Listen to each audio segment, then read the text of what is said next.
오늘은 2월 13일 금요일 아침입니다. 함께 나눌 말씀은 잠언 10장 15절부터 22절까지의 말씀이며 먼저 15절부터 16절 말씀 읽겠습니다. 부자의 재물은 그의 견고한 성이요 가난한 자의 궁핍은 그의 멸망이니라. 의인의 수고는 생명에 이르고 악인의 소득은 죄에 이르느니라. 재물, 즉 돈은 사실 문제가 없습니다. 문제는 그 돈을 대하는 사람의 태도입니다. 그래서 성경에서 물질은 가치 중립적으로 묘사되며 하지만 돈의 절대적인 가치를 부여하는 사람에게 더 큰 문제가 있다고 지적합니다. 부자의 재물은 그의 견고한 성이다. 가난한 자의 궁핍은 그의 멸망이다. 이 말씀만 보면 재물은 절대적으로 필요하고 재물이 없으면 인생이 흡사 망한 것처럼 보여집니다. 15절과 흡사한 말씀이 잠언 18장 11절에 나옵니다. 부자의 재물은 그의 견고한 성이라 그가 높은 성벽같이 여기느니라. 그런데 10절에 이러한 말씀이 먼저 나옵니다. 여호와의 이름은 견고한 망대라. 의인은 그리로 달려가서 안전함을 얻느니라. 10절과 11절을 같이 보면 우리는 알 수가 있습니다. 부자는 자신의 재물을 견고한 성벽처럼 여깁니다. 성경은 재물이 절대로 무너지지 않는 견고한 성벽이라고 말하는 것이 아닙니다. 단지 부자가 그렇게 생각하는 것입니다. 다시 말해서 이건 부자의 심리 상태인 동시에 무너질 수 있음을 또한 말하고 있습니다. 절대로 무너지지 않는 것은 또한 우리에게 안정감을 주는 것은 하나님의 이름이다라고 말하고 있는 것입니다. 이것은 10장 15절에서도 동일하게 적용됩니다. 부자가 가지고 있는 재물이 무너지지 않는 견고한 성이 될 수 없습니다. 그건 단지 부자가 그렇게 생각하는 것입니다. 동시에 가난한 자의 궁핍은 멸망이 아닙니다. 가난한 자가 그렇게 생각하는 것입니다. 그래서 멸망이라고 번역된 히브리어 메히타는 공포, 두려움이란 뜻을 가지고 있습니다. 부자는 안정감을 느끼고 가난한 사람은 공포심을 느낍니다. 그런데 성경은 부자인가 가난한 자인가 보다 더 중요한 가치 판단이 있음을 말해줍니다. 바로 의인이냐 악인이냐입니다.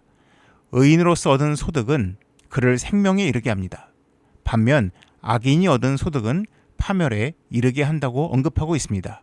소득의 많고 적음이 흥망성쇠를 결정하는 것이 아니라 의롭게 사느냐 악하게 사느냐가 결정짓는다라고 말해주고 있습니다. 17절에서 22절입니다. 훈계를 지키는 자는 생명길로 행하여도 징계를 버리는 자는 그릇 가느니라. 미움을 감추는 자는 거짓된 입술을 가진 자요 중상하는 자는 미련한 자이니라.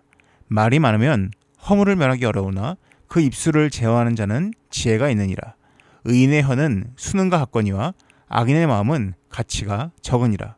의인의 입술은 여러 사람을 교육하나 미련한 자는 지식이 없어 죽느니라.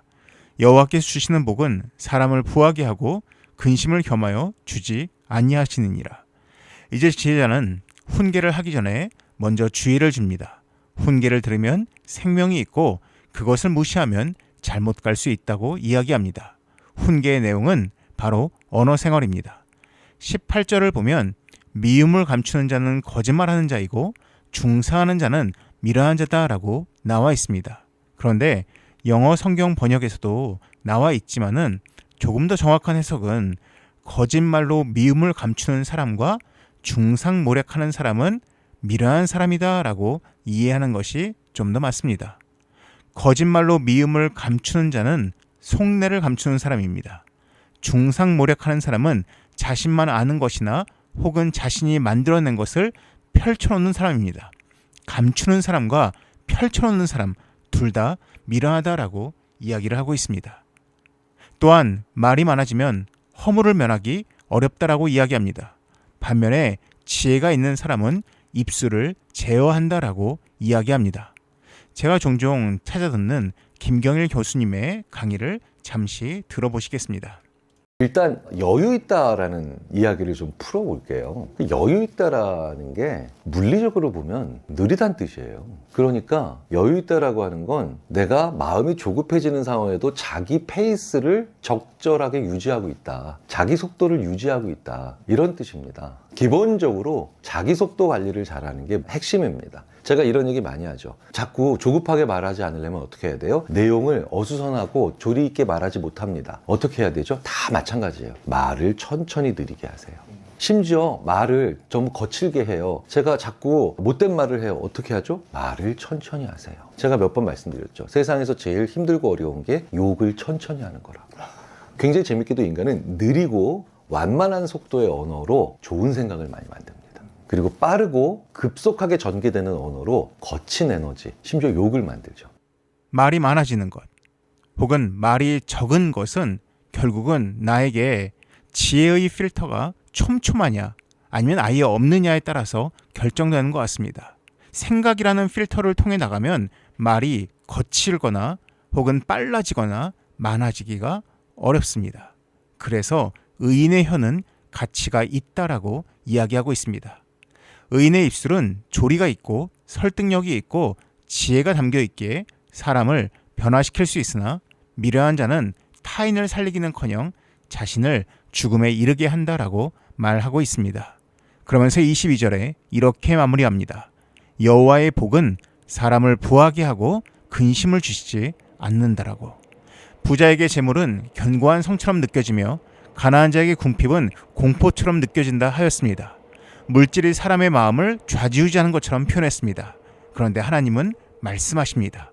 부와 근심의 주도권이 물질이 아닌 바로 하나님께 달려있다라고 말씀하는 것입니다.